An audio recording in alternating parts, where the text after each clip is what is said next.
তাহলে কলির ভগবান যে ঢাকা দিয়া, আমরা দুটো শ্লোক দেখেছি আংশিক ভাবে।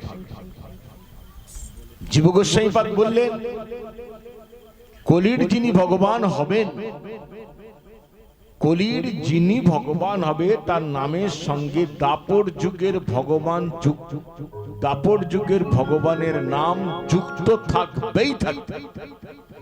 দাপর যুগের ভগবান কৃষ্ণ, আর কলিযুগের ভগবানের নাম শ্রী কৃষ্ণ চৈতন্য মহাপ্রভু। দেখুন কৃষ্ণ শব্দটা থাকতেই হবে। হ্যাঁ, আরো শ্লোক আছে, বাড়িতে যদি কারোর কাছে ভাগবত থাকে খুলে দেখবেন, প্রহ্লাদ উপাখ্যান খুলে দেখবেন। সেখানে প্রহ্লাদ হিরণ্যকশিপু বধ হওয়ার পর প্রহ্লাদ যখন স্তব করছেন, শ্রীহরি সামনে দাঁড়িয়ে আছে। শ্রীহরিকে বলছেন প্রহ্লাদ, এই 5 বছরের ছেলে, প্রভু ছন্ন কলৌ যত ভব স্ত্রী যুগহ অতস্বতম আবৃত কলিযুগে যান নিজেকে ঢাকা দিয়ে গুপ্ত রেখে। আপনি তো কলিযুগে যান নিজেকে ঢাকা দিয়ে গুপ্ত রেখে। শ্রীহরি বলছে হ্যাঁ। আবার উপনিষদ খুলুন, সেখানেও দেখা যাচ্ছে শ্লোকে সব ভেতরে মহাপ্রভু বসে আছেন। আবার আপনি বিষ্ণু সহস্র নাম যারা অনেকে নিত্য পাঠ করেন, খুলে দেখুন, সেখানেও দেখা যাচ্ছে যে শ্লোকে ঢাকা খুলে দেখা যাচ্ছে যে মহাপ্রভু বসে আছেন।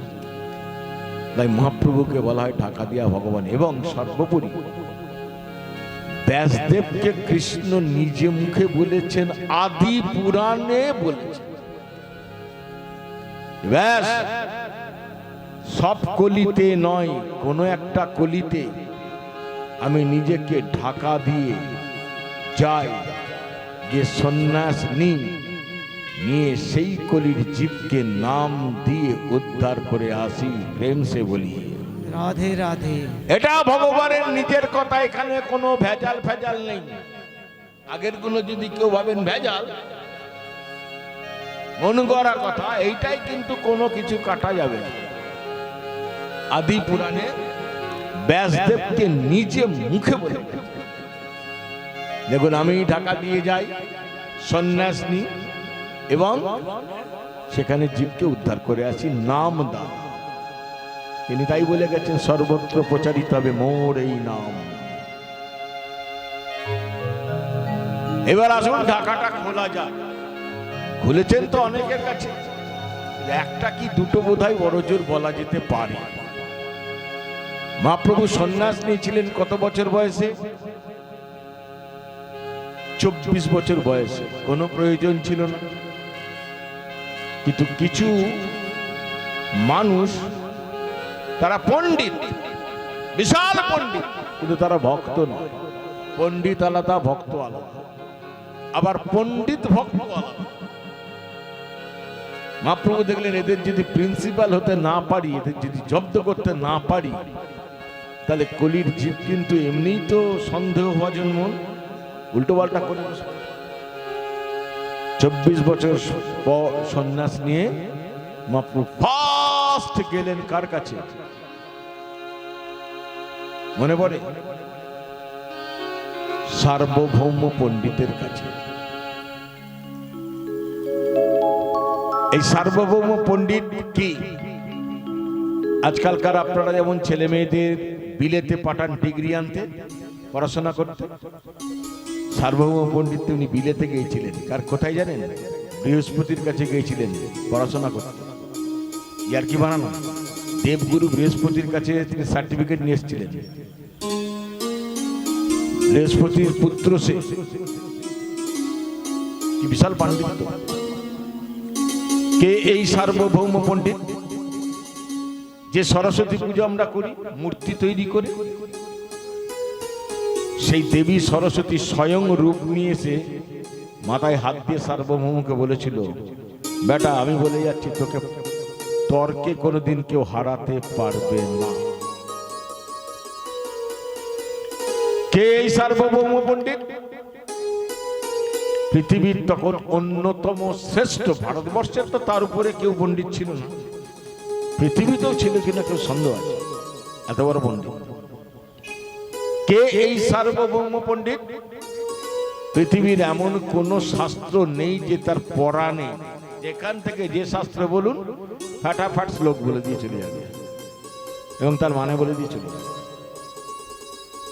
কে এই সার্বভৌম পণ্ডিত?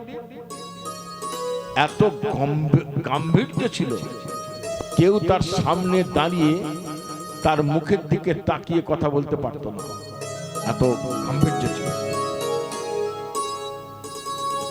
সেই সার্বভৌম পণ্ডিতের কাছে গেলেন মহাপ্রভু। ফার্স্ট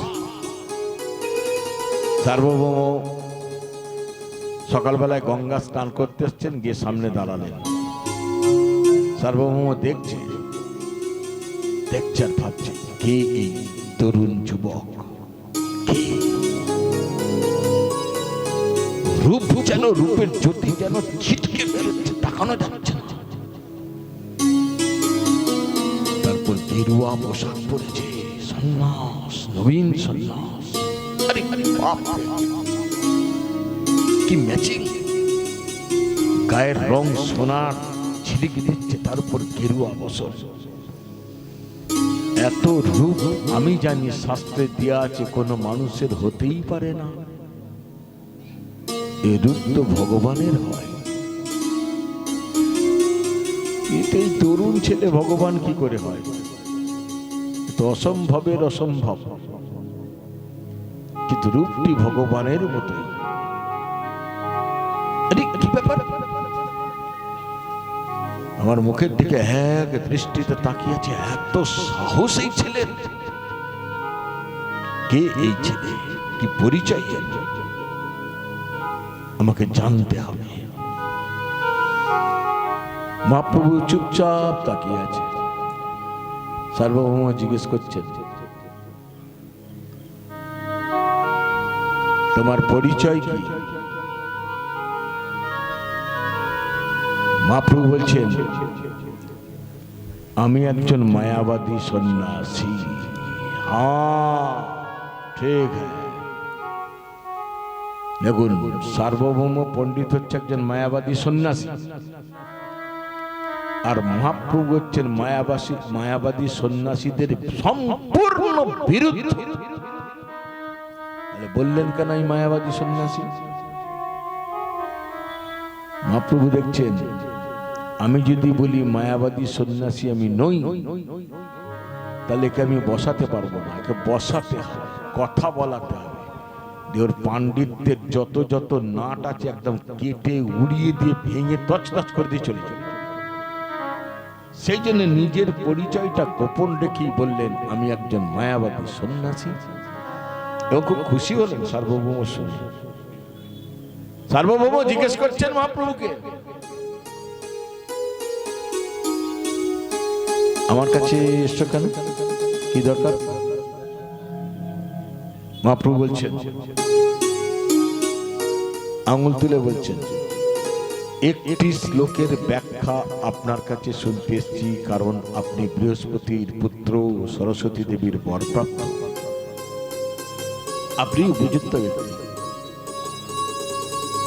একটি শ্লোক কোন শাস্ত্রে আছে সেটা তো বলতে হবে। বলো কোন শাস্ত্রে আছে? কি দখল শাস্ত্রের উপর? বলছে শ্লোকটা আছে ভাগবতে। আরে বাবু, ভাগবতে 18,000 শ্লোক আছে, কোন শ্লোকটা বলো, না বললে বুঝবো কি করে? মহাপ্রভু বলছেন, শ্লোকটা আমি জানি। বলো কি শ্লোক? পড়ো। মহাপ্রভু বলছেন, আত্মা রামাশ্চ মুনয় নির্গন্থ অপরুক্রমে কুর্বন্তি হইত কিং ভক্তি মিথ্যন ভূত গণ হরি। এই একটা শ্লোকের ব্যাখ্যা মহাপ্রভু সনাতন গোস্বামীর কাছে করেছিলেন 64 প্রকার।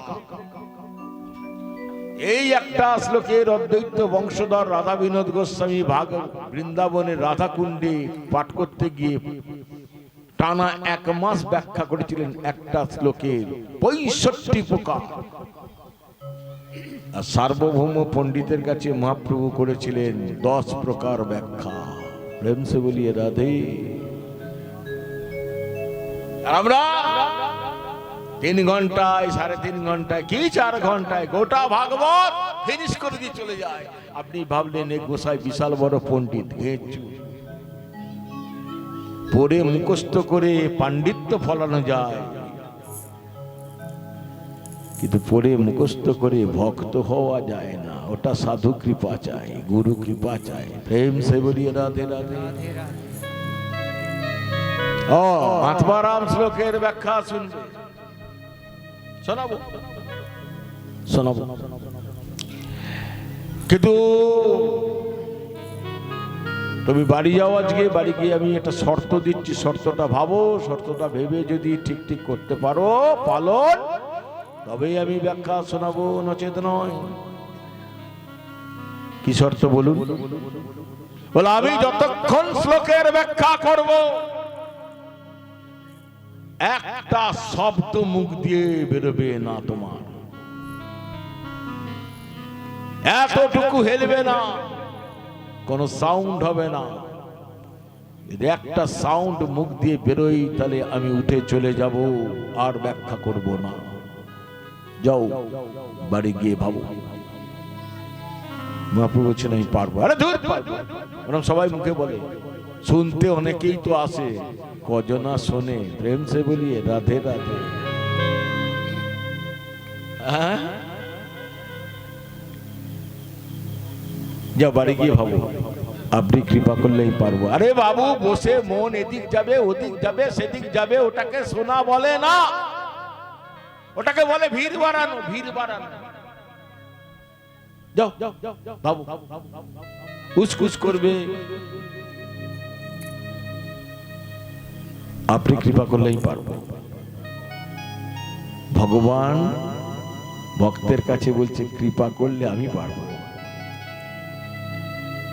ঠিক আছে, কালকে এসো এইখানে, ঠিক এইখানে গঙ্গার ধারে, সূর্য উদয়ের আগে আসবে, কেমন মনে থাকে যাবে। চলে গেলে পরের দিন ভোর রাত্রি থেকে মহাপ্রভু দাঁড়িয়ে আছে। সার্বভৌম পণ্ডিত এলেন, এসে বললেন বসো।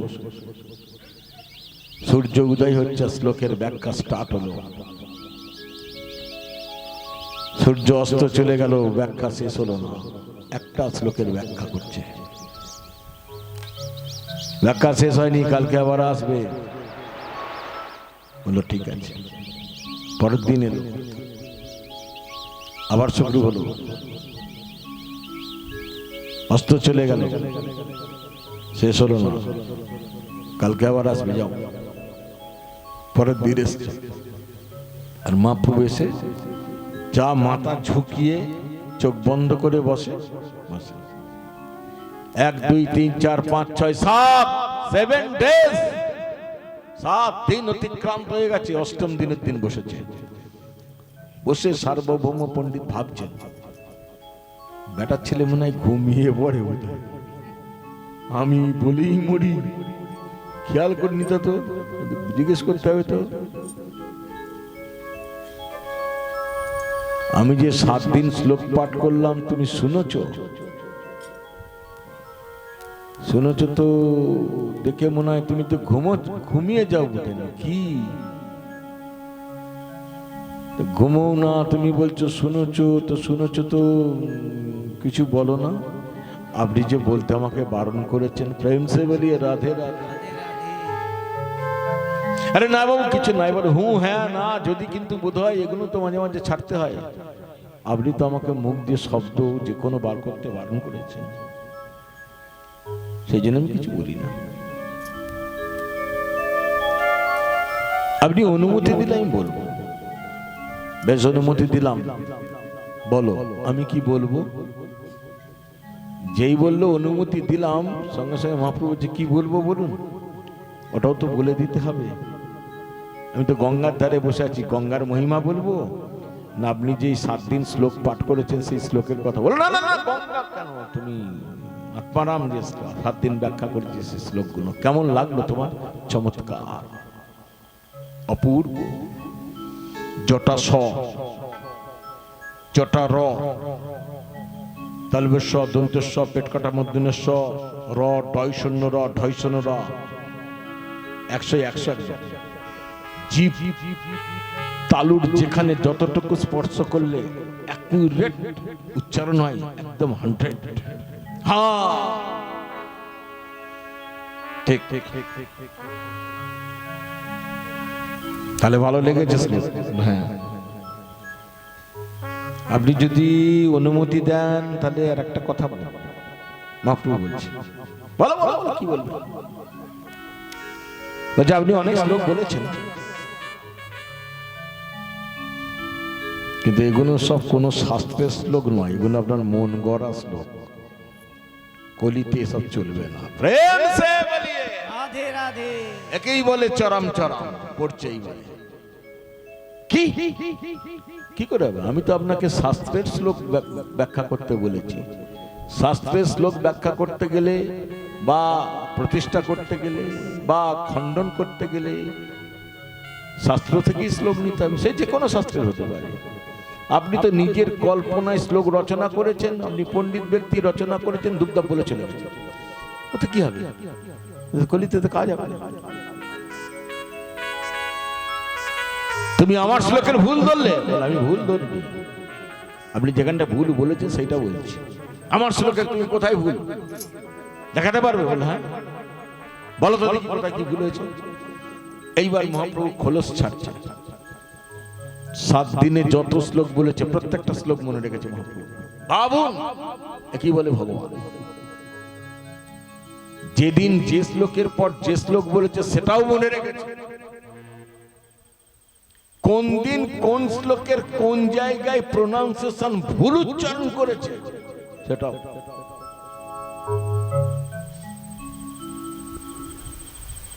তুমি এই শ্লোকের ব্যাখ্যা বলতে পারবে? বল হ্যাঁ, আপনি অনুমতি দিলে ব্যাখ্যা করব। অনুমতি দিলাম, বলো। মহাপ্রভু ব্যাখ্যা করছে, 10 প্রকার ব্যাখ্যা করলেন। একটা সার্বভৌম শ্লোক নিলেন না, 10টা ব্যাখ্যা করলেন শ্লোকের, 10 রকম শাস্ত্র থেকে নিয়ে করলেন,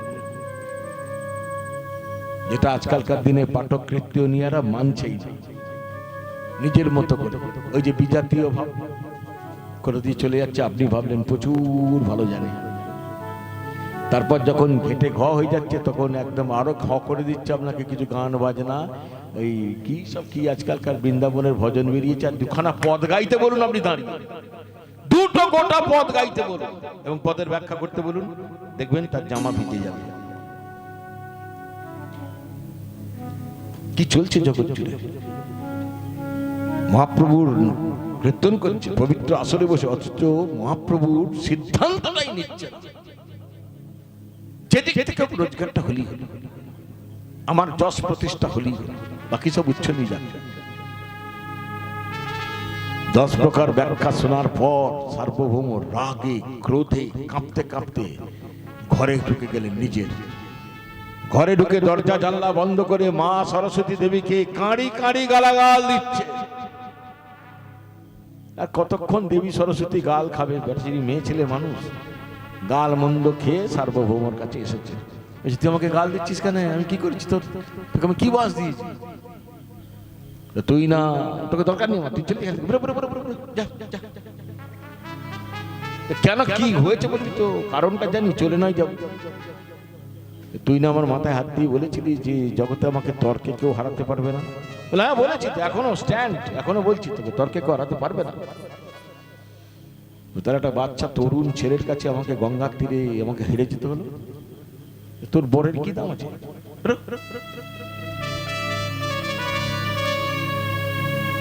সরস্বতী দেবী বলছে, এই সার্বভৌম শোন, অনেকক্ষণ ধরে বজবজ করছিস, শুনছিস, গালাগাল দিচ্ছিস, তো কিছু যায় আসে না আমার, তো গোটা কথা বলি শোন। বলে বলো কি? আর বলবে যে বলে এখান থেকে তাড়াতাড়ি বিদেয় হোক। সরস্বতী দেবী বলছে, দাঁড়া, কান খোল কার শুনল। ওই সার্বভৌম, বিষয় ঘাঁটতে ঘাঁটতে মানুষ অন্ধ হয়ে যায়, বিষয়ে অন্ধ হয় জানি, কিন্তু পাণ্ডিত্যে কেউ অন্ধ হয়ে যায়, তোকে আমি প্রথম দেখছি। প্রেম সে বলিয়ে রাধে রাধে। 10 প্রকার ব্যাখ্যা শোনার পর সার্বভৌম রাগে ক্রোধে কাঁপতে কাঁপতে ঘরে ঢুকে গেলেন। নিজের ঘরে ঢুকে দরজা জানলা বন্ধ করে মা সরস্বতী দেবীকে কাঁড়ি কাঁড়ি গালাগাল দিচ্ছে। আর কতক্ষণ দেবী সরস্বতী গাল খাবে? বেচারি মেয়ে ছেলে মানুষ, গাল মন্দ খেয়ে সার্বভৌমর কাছে এসেছে। তুই না এত শাস্ত্র পড়েছিস দিয়ে অন্ধ হয়ে গেছিস কেন? কেন আবার কি? যার সঙ্গে 7 দিন তর্ক করলি সে কে জানিস? কে আবার? শোন কে? ও আমার স্বামী হয়। রাধে রাধে। শুধু আমার নয় রে সার্বভৌম, কালী, চণ্ডী, শীতলা, জগতে যত দেব আছে, যত দেবী আছে, সব স্বামী। রাধে রাধে। এ সার্বভৌম, ওটা ভগবান, ভগবান, ওটা কৃষ্ণ। কি বলছো মা? এই ওটা শুধু কৃষ্ণ নয়, ওটা কোন কৃষ্ণ জানিস? তৃষা কৃষ্ণম, ওটা রাধা যুক্ত কৃষ্ণ। রাধে রাধে। ও কৃষ্ণ থেকেও বড় ভগবান, সব অবতার সার, গোরা অবতার। কেন না চিনিলি? এ সার্বভৌম, তুই জানিস না ভগবানের সঙ্গে কোনদিন কোনো কিছুতে জেতা যায় না, তর্কতেও জেতা যায় না। এটা জানিস? তুই শাস্ত্রে পড়েছিস? এই পড়াটা ঘেঁচু হয়েছে। 7 দিন বসে থাকলো তোর সামনে, ওইটাই যে ভগবান, তুই তাকে চিনতেই পারলি না, তার সঙ্গে বেমালুম তর্ক করে গেলি। ছি ছি ছি ছি ছি ছি ছি। তোর নাম জগতে যে শুনবে না, থুতু দেবে, থুতু। তোর ছায়া কেউ মারাবে না রে। কি বলছো মা? এ শোন, একটা রাস্তা আছে, হচ্ছে করুণার সাগর। কৃষ্ণ অত করুণা করেনি, যা করেছে এই আমার স্বামী গৌর। করুণার সাগর, সময় আছে, যা চরণ ধরে এখনো ক্ষমা চা। সে যদি ক্ষমা করে তাহলে জগতে তোর নাম সবাই নেবে, আর যদি ক্ষমা না করে তোর নাম শুনবে থু থু থু থু থু থু থু থু করে তা পালাবে, চিচি করবে। যা। দেবী সরস্বতী ঠেলে দিলেন সার্বভৌমকে। সার্বভৌম ছুটতে ছুটতে এসে একদম আর কোনো কথা নেই, মহাপ্রভুর চরণে লুটিয়ে পড়লেন। কি হলো সার্বভৌম? প্রভু, পাণ্ডিত্যের অহংকারে আমি অন্ধ হয়ে গিয়ে তুমি যে সেই ভগবান, আমি তোমাকে চিনতে পারিনি। হে সার্বভৌম, আমি কে তুমি দেখবে, দেখাবে? দেখো, ওঠো। মহাপ্রভু সার্বভৌমকে 2 হাত দিয়ে তুলে দাঁড় করিয়ে দিয়ে বলছে, দেখো আমি কে। দেখছে সার্বভৌম সামনে। সার্বভৌম দেখছেন মহাপ্রভুর 2 হাত থেকে 4টে হাত হয়ে যাচ্ছে। শঙ্খ, চক্র, গদা, পদ্ম স্বর্ণবর্ণ থেকে শুক্ল বর্ণ হয়ে গিয়ে চতুর্ভুজ নারায়ণ হয়ে দাঁড়িয়ে আছে। প্রেম সে বলিয়ে কেন নারায়ণ রূপ দেখালো? সার্বভৌম পণ্ডিত ছিলেন নারায়ণের উপাসক, নারায়ণের ভক্ত, সেই জন্য ওটা দেখালেন। সার্বভৌম কাঁদছে ঝরঝর করে, কথা আটকে গেছে। সার্বভৌম, এবার দেখো তো আমি কে। দেখছে চতুর্ভুজ থেকে ধীরে ধীরে দ্বিভুজ হয়ে যাচ্ছে। 2 হাত শুক্ল বর্ণ থেকে কালো বর্ণ হয়ে গেলেন, কুচকুচে। হাতে বাঁশি, চূড়া বামে হেলে ত্রিভঙ্গ ঠাঁই মুরলী বাজাচ্ছে। সার্বভৌম কাঁদতে কাঁদতে বলছে, তুমি সেই নারায়ণ, তুমি সেই কৃষ্ণ। বলে আমি অনন্ত কোটি ব্রহ্মাণ্ডে যত দেব দেবী যা কিছু আছে সব আমার মধ্যে, কৃষ্ণ আমার মধ্যেই আছে। সার্বভৌম কাঁদছে, চোখের জল মুছতে মুছতে বলছে, দেখাইলে আগে তারে শুনি ভট্টাচার্যের মনে হইল চমৎকার। প্রভুকে কৃষ্ণ জানি, নিজেকে করে ধিৎকার। ছি, আমি কি করেছি? ভগবান 7 দিন বসে আছে, অথচ তাকে আমি চিনতে পারিনি, তার সঙ্গে তর্ক করে গেছি। তাহলে ঢাকা দিয়া ভগবান প্রথম ঢাকা খুলেছেন সার্বভৌম পণ্ডিতের কাছে।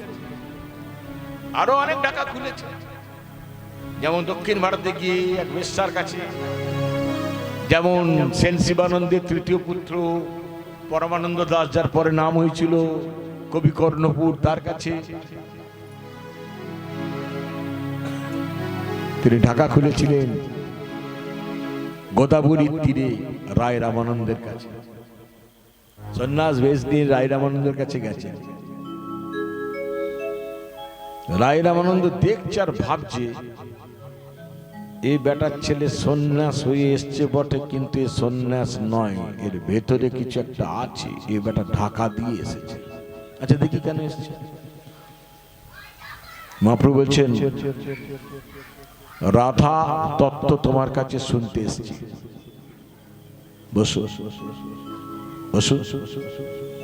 মহাপ্রভু একটা করে প্রশ্ন করছে, একটা করে উত্তর দিচ্ছে রায় রামানন্দ।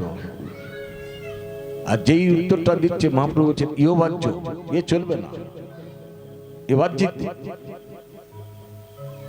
কোন ভক্তিটা কলির মানুষ পেলে তবে কৃষ্ণ পাবে, এটা জানতে চাইছে। এটা শোনার পর যখনই তিনি বললেন রাধা, রায় রামানন্দ যেই বললেন রাধা, মহাপ্রভু নড়েচড়ে বসলেন। সার্বভৌম এই রায় রামানন্দ ভাবছেন, সন্ন্যাস হয়ে রাধা নাম শুনে এত টস টস করবে কেন? এই বেটার ছেলে ছেলে নয়, ঢাকা দিয়া। প্রশ্ন উত্তর চলতে চলতে চলতে চলতে লাস্ট সিদ্ধান্ত দিলেন, রাধা প্রেমের বিকল্প নেই জগতে, হতে পারে না জগতে। এই রাধা প্রেম পাওয়ার জন্যই দুর্লভ মানব দেহ। এই রাধা প্রেম গোপী ভাব যেদিন পাবে, সেই দিন সেই জীব বৃন্দাবনের কৃষ্ণকে পাবে, তার আগে নয়। কবে কৃষ্ণ ধন পাবো, কারণ কৃষ্ণ হচ্ছে বিষয়, রাধা হচ্ছে আশ্রয়। আশ্রয়ের চরণে না পড়লে বিষয় আপনি পাবেন কি করে? রাধে রাধে। শোনার পর মহাপ্রভু যখন চলে যাচ্ছে উঠে, এইবার রায় রামানন্দ ধরেছে চেপে, দাঁড়াও, কোথায় যাচ্ছ? কোথায় যাচ্ছ? রায় রামানন্দ বলছেন মহাপ্রভুকে, রায় কহে প্রভু তুমি ছাড়ো ভারী ভুরি। রায় কহে মানে রামানন্দ বলছেন, প্রভু তুমি ছাড়ো ভারী ভুরি। ভারী ভুরি মানে পাশ কাটিয়ে বেরিয়ে যাও। আসলটাকে চাপা দিয়ে তুই যা বুঝলি বল, আসলটা তোকে বুঝতে দিলাম না, তুই যা বুঝলি হ্যাঁ হ্যাঁ হ্যাঁ করে দিয়ে চলে ছাড়ো ভারী ভুরি। মোর আগে মানে আমার আগে নিজ রূপ না করিও চুরি। রাধে, অনেকক্ষণ তুমি ডাকা দিয়ে আছো, এইবার প্রভু কৃপা করি তোমার আসল রূপটা একটু দেখাও। তুমি কি? আমি যা ভেবেছি তুমি কি সেই? মহাপ্রভু দেখছেন ধরা পড়ে গেছি। আরে ধরা পড়বে না কেন? রায় রামানন্দ কে? পূর্বলীলায় রায় রামানন্দ হচ্ছে ললিতা সখী প্লাস বিশাখা সখী প্লাস অর্জুনা সখী, তিনটে সখীর মিলিত তনু হচ্ছে রায় রামানন্দ। আরে তুমি রাধার সঙ্গে যাই করেছো, ললিতা বিশাখা এরাই তো সাক্ষী আছে, সেই তো রায় রামানন্দ হয়ে এসছে। রাই কয়ে প্রভু তুমি ছাড়ো ভারী ভুরি, মোর আগে নিজ রূপ না করিয়ে চুরি। ধরা পড়ে গেছি। এইবার রায় রামানন্দকে দেখাচ্ছেন মহাপ্রভু। রায় রামানন্দ দেখছেন তব প্রভু হাসি তারে দেখানো স্বরূপ। এইবার স্বরূপটা মহাপ্রভুটা কে? মহাপ্রভু দেখাচ্ছেন রায় রামানন্দকে গোদাবরীর তীরে। কে?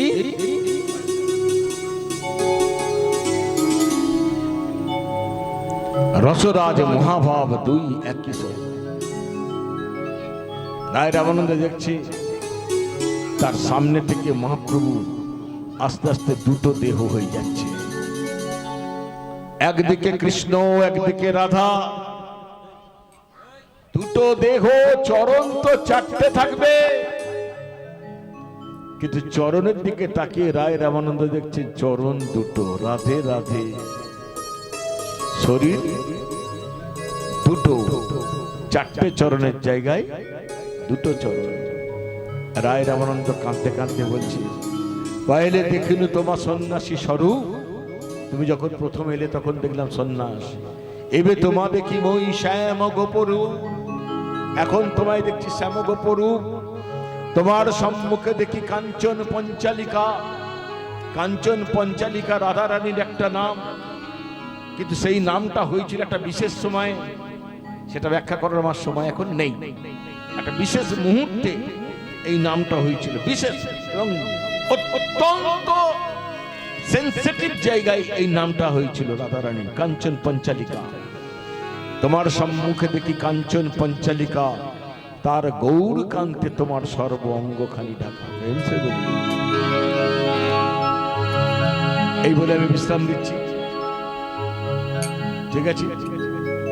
গৌরী হচ্ছে রাধা কৃষ্ণ যুগল, জগতে গৌর ছাড়া কিছু নেই।